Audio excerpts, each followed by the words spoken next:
¿Qué tal, jóvenes? Buenos días. Bueno, estamos aquí otra semana bastante interesante. Hasta el momento solo he recibido los comentarios de Benito, bastante interesantes.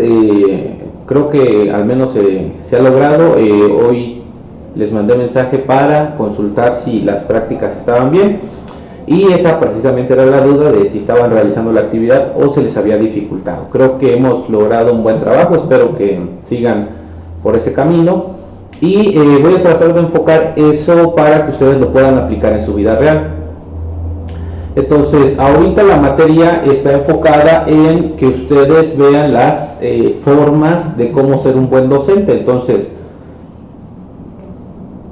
las tareas y actividades que les voy a estar dejando, o que les he dejado en estas semanas y hasta donde pretendo lograr, es que ustedes vean un poquito el perfil docente. Y si alguno de ustedes piensa tener esa perspectiva de llegar a dar clases, pues puede aprovechar y empezar a practicar desde ahora. Es muy bueno que se conozcan, que vean que son buenos desarrollándose. Algunas personas no lo saben que son buenos docentes hasta que se ponen en práctica. Algunos quieren ser, pero no se dan cuenta de los errores que cometen. Entonces, algo muy acertado lo de los comentarios de Benítez, que decía que él regaña mucho. Entonces, este tipo de actividades vas sacando y vas observando el comportamiento que tú tienes, independientemente de que si también toman el camino de la docencia. Ustedes como psicólogos deben ser buenos para transmitir lo que saben, transmitir emociones, transmitir un diagnóstico y también para percibirlas. Entonces, el trabajo de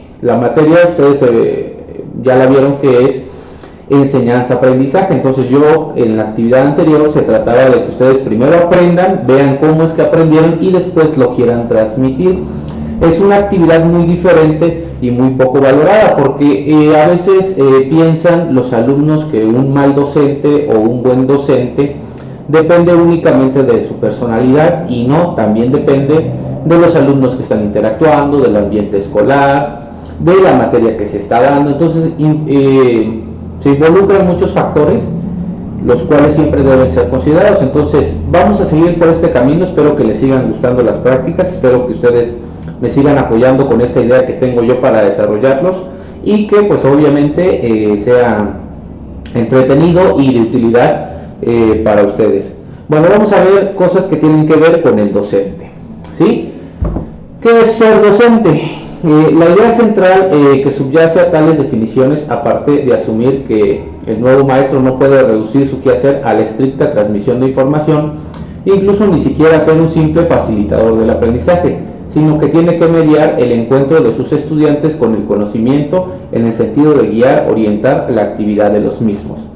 Bueno, antes, la educación de antes, que se manejaba con nuestros padres, con nuestros abuelos, era el docente dice qué hacer y los estudiantes se quedan callados. Entonces era una cuestión más de poder, que es decir, que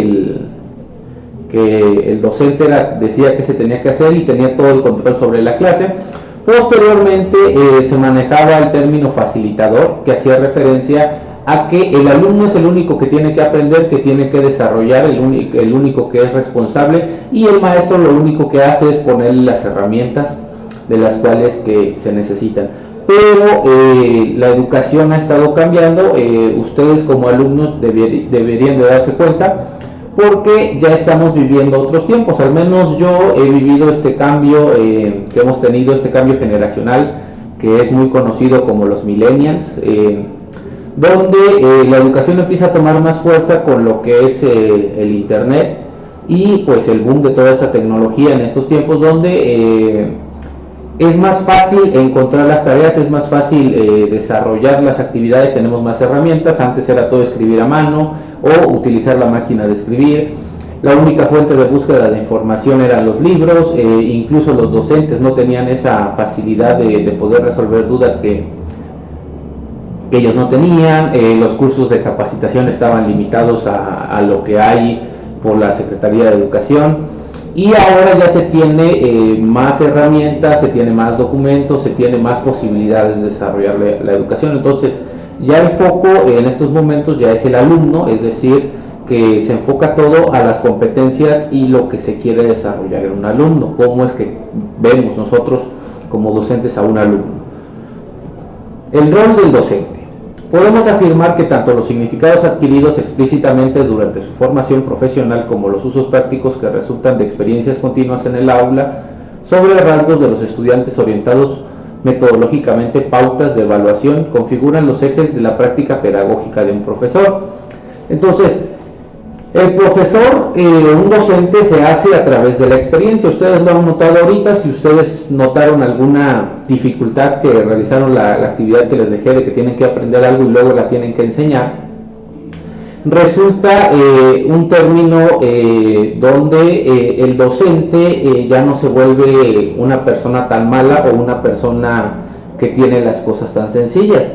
Cuando el alumno logra comprender lo difícil que es ser docente o el punto en donde un docente llega a ser bueno, comprende que también el tipo de alumno le llega a facilitar el trabajo a los docentes. Es decir, yo les comentaba desde la primera semana, si no me equivoco, que cuando una persona quiere aprender, es más fácil para un profesor enseñarle porque él tiene la intención de aprender. Es decir, si alguno de ustedes, bueno, espero que la mayoría de ustedes está en esta carrera porque sí quieren ser psicólogos, porque se miran en un consultorio, porque sí es lo que les atrae, lo que les apasiona, enseñarles temas de psicología es más fácil, es más sencillo, porque ustedes ponen un especial interés en ese tipo de materias. Pero bueno, ¿qué pasa con esas materias como por ejemplo las que son de computación, en el dado caso que yo estoy, o esta materia que estamos manejando que tiene que ver con enseñanza y aprendizaje? Quizás era una materia que no la tienen considerada, que no la están viendo, y ahí es donde entra el rol del docente de decir, bueno, estos alumnos tienen este perfil, quizás no quieren aprender computación o Excel, pero yo tengo que buscar la manera de cómo adecuar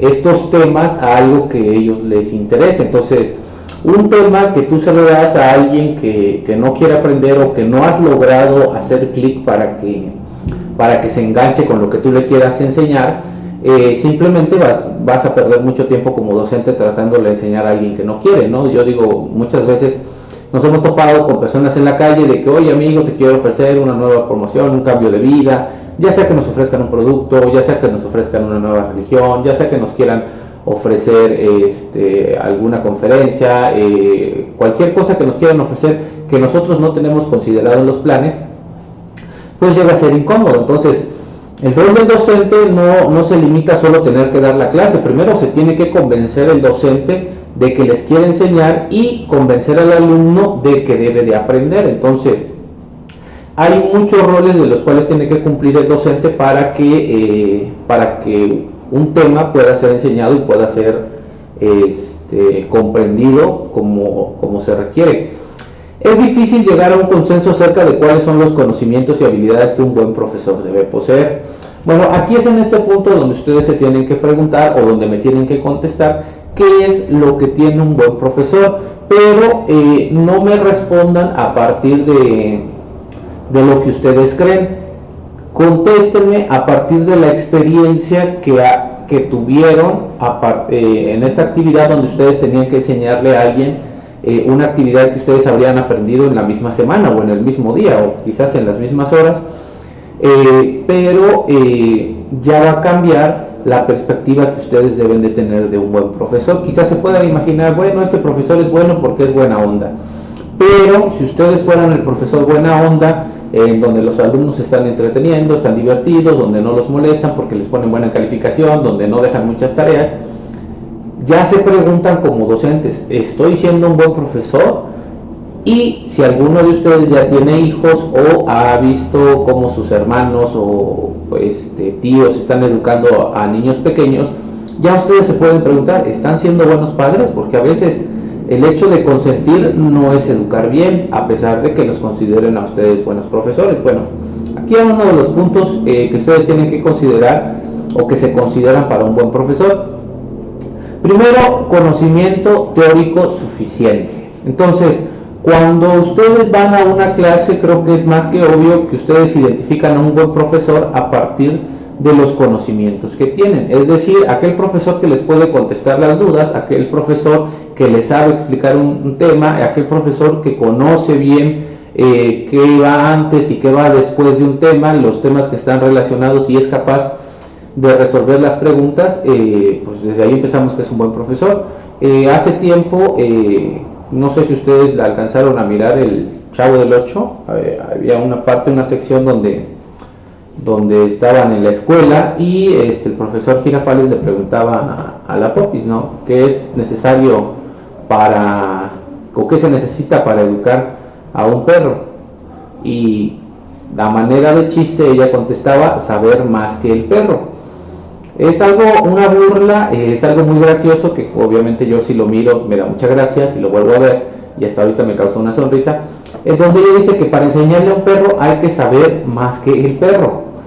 Pero es algo tan cierto de que muchas personas han querido educar sin saber más que otra persona, es decir, que se colocan en un papel superior y dejan la humildad a un lado, donde tampoco existe la preparación completa. Es decir, un tema no solo se considera que uno lo conoce a partir de lo que leyó en Facebook, de lo que aprendió en un libro, requiere de un conocimiento más profundo y obviamente de enriquecerse de todo lo que está a su alrededor. Bueno, punto número 2, despliegue de valores y actitudes. ¿Cómo influyen los valores y las actitudes con los alumnos? Bueno, cuando ya se conoce lo suficiente, una de las cosas que hay que limitar o hay que saber hacer a un lado es la soberbia y también la paciencia. ¿A qué me refiero con la soberbia? Que hay muchos docentes, me ha tocado algunos compañeros y también como alumno he vivido esa parte, donde el docente se dice, es que yo sé, es que tú no sabes, es que tú no aprendes, es que tú no entiendes. Entonces, no solo se necesita saber del tema, se necesita también saber explicar el tema y tener la paciencia para poder explicarle a un alumno. Ser docente no significa que tú eres el más capacitado porque eres el que más sabe. En muchas ocasiones me ha tocado ver que con los alumnos yo no alcanzo a ver todos los temas que incluye la planeación, pero trato de seleccionar aquellos temas en los que puedo desarrollar más cosas, en los que puedo ser capaces de que el alumno lo comprenda de una mejor manera. Y pues otros profesores más capacitados, que tienen más experiencia que yo, llegan a ser considerados como malos docentes, y porque la forma en que ellos lo explican, tratan de comprender que los alumnos ya entienden lo que él sabe, pero a veces hay que rebajarse a la enseñanza de peras y manzanas. Voy a suponer que este alumno no sabe nada y a partir de eso yo le tengo que enseñar. No me tengo que enojar, no me tengo que molestar si no hacen las cosas, tengo que buscar la manera de que ellos comprendan. Entonces los valores y actitudes son muy importantes, es decir, cómo afronto yo dar una clase. Ustedes, ya que dieron esa clase pequeña para enseñarle a alguien, ya se dieron cuenta de cómo es que se tiene que tomar. Sobre todo Benito, que al menos se enojó mucho en su primera actividad. Bueno, 3, dominio de los contenidos o materias que se enseñan. Los temas o el dominio de un tema no es cuestión de un solo día ni de un solo cuatrimestre. Créanme, yo llevo aproximadamente 10 años de la docencia y honestamente la primera clase que me tocó dar a mí, pues sí lo hice rapeando. Rapeando me refiero a que yo empecé a hablar y seguía hablando y el tono de voz era muy chillante, era muy rápido y pues no se entendió absolutamente nada.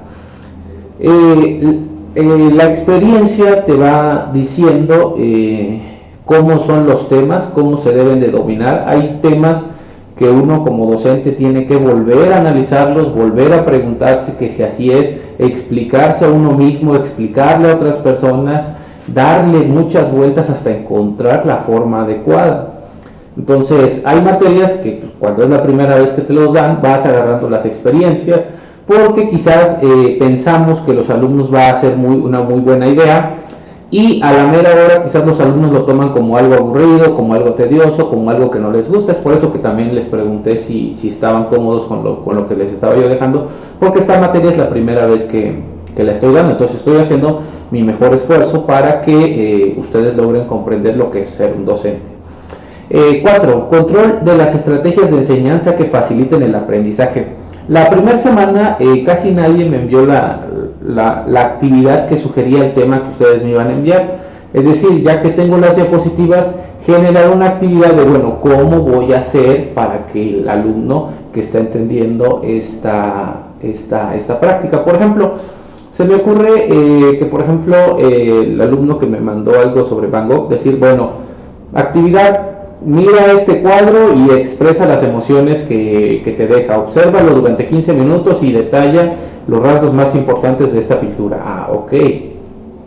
El alumno que me envió lo que es de Fórmula 1,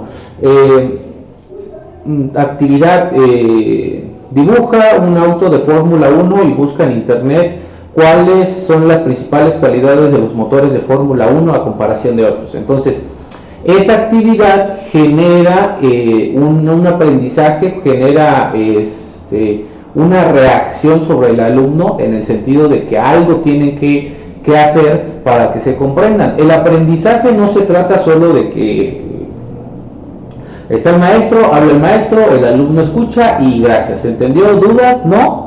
Bueno, muchas gracias, nos vemos la siguiente semana, vuelven a estudiar para el examen lo que ya les di. No. Para mí la educación tiene que ver con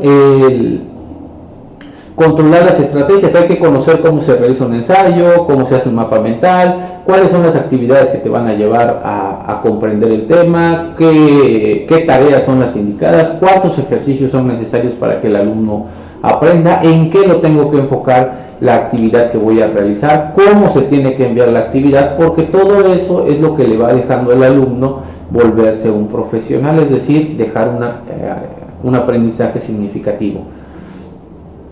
Por último, conocimiento personal práctico sobre la enseñanza, es decir, esto tiene que ver ya directamente con la experiencia, es decir, ustedes van a aprender a enseñar a través de ver lo que les funciona y lo que no les funciona. Es decir, ya logré que mi hermana comprendiera un tema, ahora puedo ir a explicarle a varios alumnos cómo es que se entiende el mismo tema. Entonces, se va aprendiendo, se van cometiendo errores, se van implementando nuevas tácticas, se va viendo el funcionamiento de qué es lo que está haciendo el docente en la escuela, y eso va a hacer que las prácticas vayan mejorando. Entonces, hay que conocer sobre estrategias, hay que prepararse, no hay que quedarse simplemente en el que voy a hablar, voy a hacer mis diapositivas, dejo mis tareas, hago mi examen y eso fue lo que ya hice para ser un buen profesor.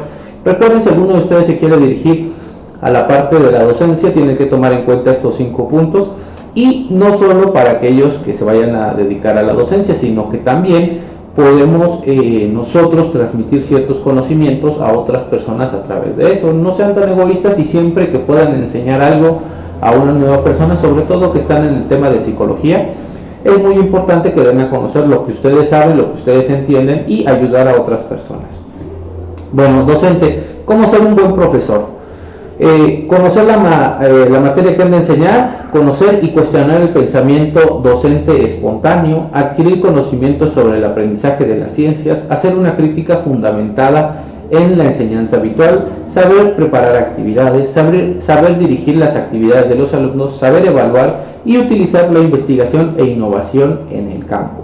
Estos son otros puntos que consideran otros autores para ser buen docente, para prepararse como un buen profesor, y tiene que ver casi con lo mismo. Entonces, aquí lo importante es rescatar qué cosas yo considero que son importantes para ser un buen docente, y a través de esos puntos tenerlos guardados en la memoria, y no en una memoria temporal en donde ahorita lo aprendí y ya al ratito ya se me olvidó, sino que en una memoria en lo que forma mi carácter como docente.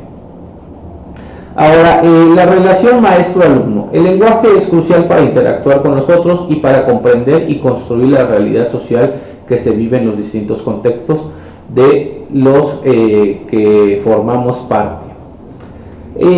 no hay nada más importante que una relación maestro-alumno, en el sentido que, para empezar, un docente que no se sabe comunicar con sus alumnos, y con esto me refiero a la asertividad, en el sentido de que si yo como docente con ustedes no soy capaz de tener la confianza para poder explicarles un tema, utilizar las palabras adecuadas, no irme tanto con los tecnicismos, como ya lo mencionaba yo, no exagerar lo que yo conozco, que yo soy más que ustedes, y no tener esa apertura para que un alumno tenga las dudas sobre lo que yo estoy explicando, realmente hace muy complicado. Es muy común, y me pasó, es cierto que yo me di cuenta de eso durante el tiempo que fui docente en otra universidad, que todos los docentes hacemos ese tipo de preguntas de dudas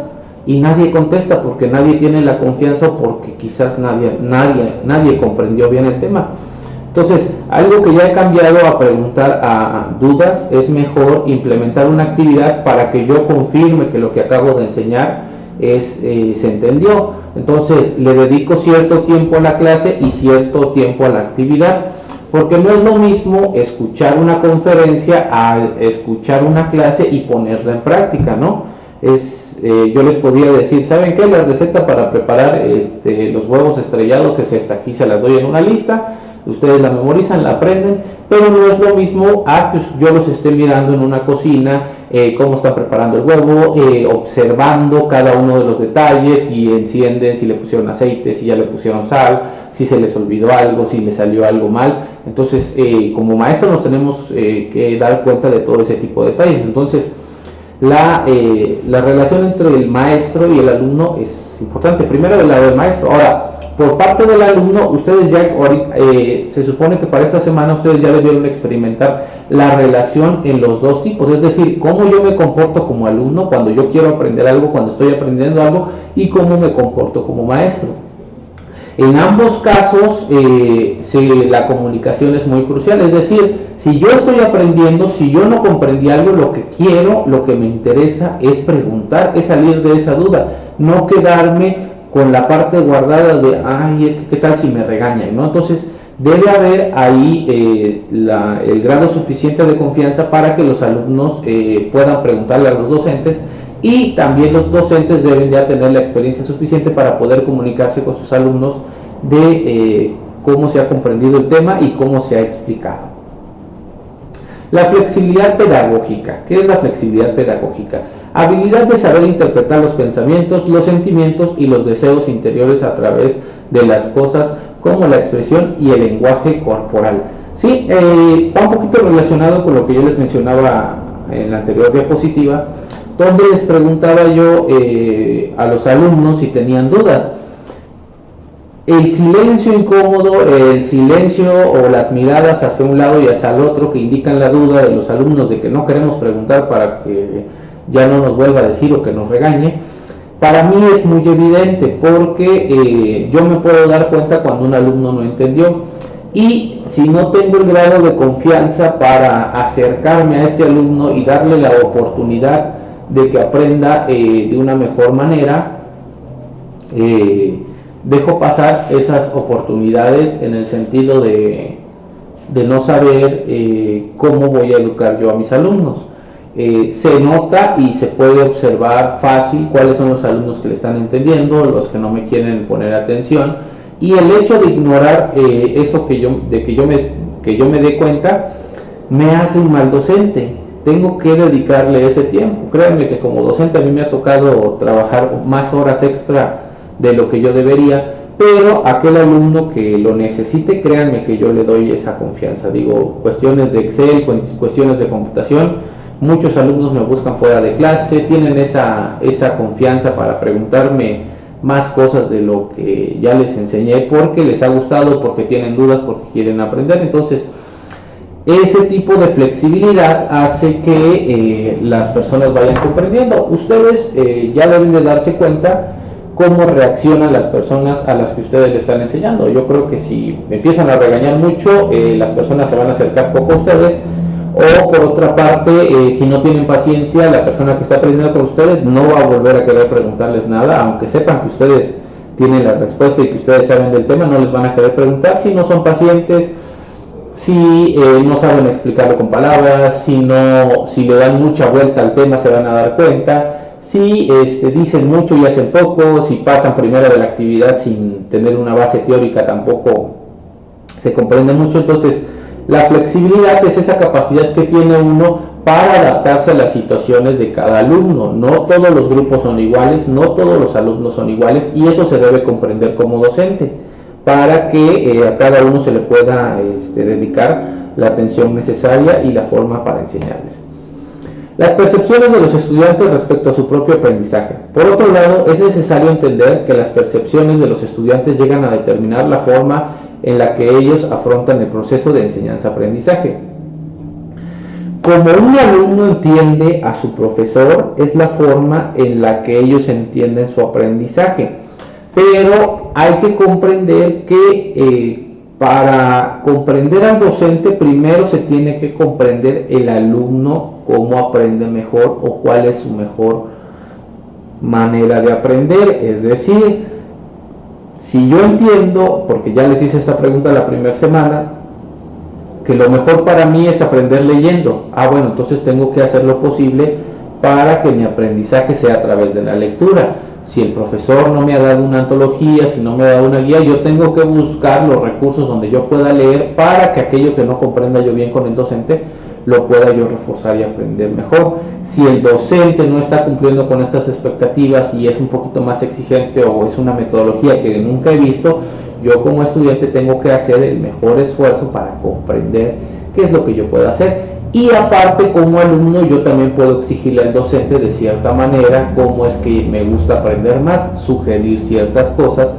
para que el aprendizaje sea más fluido en ambas direcciones. Es uno de los factores que condiciona e influye en sus percepciones respecto a su propio aprendizaje o a sus estilos particulares de aprender y actuar en la escuela. Entonces, cómo el alumno se comporta en el aula de clase también influye directamente en el aprendizaje, en el proceso de aprendizaje. Cómo está mi estado de ánimo, cuál es la motivación que yo tengo para aprender, qué intenciones tengo de aprender esta materia, qué intenciones yo tengo de sacar una calificación o en realidad aprender el tema. Entonces ahí es donde se va viendo el desenvolvimiento de los alumnos para el aprendizaje. El contexto escolar como grupo social de estudio. El aula de clases da cuenta de los valores compartidos por los grupos sociales. Entonces, algo que yo también me di cuenta como alumno fue que a veces aprendía yo más de mis compañeros que de los docentes. Entonces, formar un ambiente de estudio en mi aula también genera un mayor aprendizaje. Es decir, si el alumno o el grupo en el que se está hablando, en este caso ustedes que son quinto de psicología, no se cierran al punto de que yo ya lo aprendí, yo ya lo comprendí, y si el otro no lo comprendió no me importa y no le voy a pasar las copias, no le voy a dar ninguna explicación, no le voy a contestar los mensajes, no le voy a ayudar con la tarea. Una cosa es dar la tarea para que la copien y otra cosa es ayudar a las personas que no pudieron con la tarea. Ese tipo de cosas, ese tipo de ambiente también mejoran o empeoran un grupo en cuanto a su aprendizaje. Aquellos grupos que están unidos, que se ayudan con las tareas, que platican con las actividades de aprendizaje, que estudian juntos, que se reúnen fuera de clase o que en su grupo de WhatsApp están platicando sobre si ya entendieron, sobre si se comprendió lo que están haciendo o cómo le hicieron para cierta tarea o actividad, van a influir mucho en su grupo de estudios, porque cuando se encuentra un grupo así, directamente se puede mirar una mejora en cuanto a las calificaciones generales del promedio de grupo. Entonces, consideren siempre que también ustedes son parte del aprendizaje, no solo es el docente y el alumno, también el grupo de alumnos influye sobre su aprendizaje y todos los compañeros que ustedes tienen a su alrededor también ayudan o entorpecen la educación de ustedes. Entonces, considérenlos más como compañeros y como amigos y como un grupo el que tiene que compartir y apoyarse, más que solo compañeros de grupo. Entonces, consideren eso, que es bastante importante. No me voy a extender para que no los aburra yo con eso, porque ya tenemos que mandar a la actividad. Interactividad o interacción en el salón de clase. El alumno como artífice de su propio aprendizaje y a través de una actividad conjunta con el docente y compañero. Primer punto, en el salón de clase, el aprendizaje, el alumno de manera individual es consciente de su aprendizaje, pero como les acabo de decir, también el docente y sus compañeros influyen, no solo es el alumno. Para aquellos papás, si alguno de ustedes dicen, su papá o su mamá ha dicho, es que mi hijo es muy inteligente, si lo dicen sobre ustedes o si lo dicen sobre alguno de sus hermanos, deben entender que no es tan correcto el hecho de decir eso. He considerado yo que todos los alumnos son capaces de aprender siempre y cuando tengan la motivación correcta, estén en el grupo correcto y también el docente esté haciendo su función, porque no creo que existan peores o mejores alumnos, simplemente todo el conjunto de todo lo que influye sobre la educación es lo que cuenta. Bueno, los seres humanos actúan en relación a las cosas y las acciones de los demás, en función de las significaciones que ellas tienen para él. Entonces, las acciones que tome su grupo, las acciones que tome el docente, influyen directamente en su grupo. Entonces, no piensen en qué es lo que está haciendo mi compañero para que yo aprenda, sino más bien piensen en qué es lo que estoy haciendo yo para ayudar a mi grupo a que se comprenda mejor la clase. Créanme que cuando platican entre ustedes sobre un tema que vieron en clase, el aprendizaje se vuelve más sencillo. Es una garantía, lo digo como docente y también como alumno. Una continua comunicación entre el alumno y el docente. Recuerden, el alumno y el docente debe ser una relación de amigos, no una relación de poder, de que el maestro es más y el alumno es menos. Debe ser una condición de equidad, donde ambos están para enseñar y para aprender. Bueno, pasamos a la actividad de esta semana. Esta actividad, bueno, es plática clase. Empiezo yo por decirles, bueno, he encontrado o busqué en internet datos curiosos de psicología. Les presento tres, nada más tomé la captura de pantalla. El primero nos dice que el tipo de música que oyes afecta la forma en que percibes al mundo. No sé si ustedes lo sabían, pero dependiendo de los géneros musicales, ustedes podrían formar un perfil o comprender a las personas. Es decir, que desde que alguien les dice que le pueden ustedes preguntar cuál es la música que escucha o cuáles son los 2-3 géneros que predominan en su vida, ustedes pueden buscar en internet y saber cómo es su actitud de estas personas ante la vida. No forma un perfil completo, porque el perfil también lo toma de tus gustos, de tus colores, de la música que te gusta, de cómo vistes, de muchas cosas, pero la música sí influye sobre cómo las personas toman al mundo. Por ejemplo, las personas que escuchan música de jazz suelen ser un poquito más creativas, las que escuchan metal, rock, son personas muy inteligentes, de la autoestima no tan alta, pero demasiado creativos también. Entonces, el perfil que ustedes se van tomando cuenta mucho a partir de su música, y es muy claro cómo la música influye en el actuar de todas las personas. Y de hecho, la música que te gusta o las canciones que te gustan forman tu personalidad. Es muy común, o de repente, que alguno de ustedes se les haya quedado grabada una canción y la estén cante y cante y canten, porque piensan que la canción es bonita o porque el ritmo es algo que les atrajo mucho, o que porque quizás es de moda, ¿no? Pero muchas veces pasa que los sonidos o las letras de la letra de la canción está relacionado con algo que les está pasando a ustedes en su vida. Entonces, he escuchado muchas personas, amigos, familiares, que no escuchan la música de banda, la música norteña, sobre todo dicen, no, es que no me gusta, pero de repente tienen una ruptura amorosa, de repente tienen problemas en su trabajo, de repente se sienten mal con o de repente están enamorados y acaban de conocer a alguien y empiezan a escuchar esta música y no, y es que esta canción está muy bonita y suena, y la empiezan a repetir, pero simplemente esta canción no está representando un gusto, sino que está representando su estado de ánimo.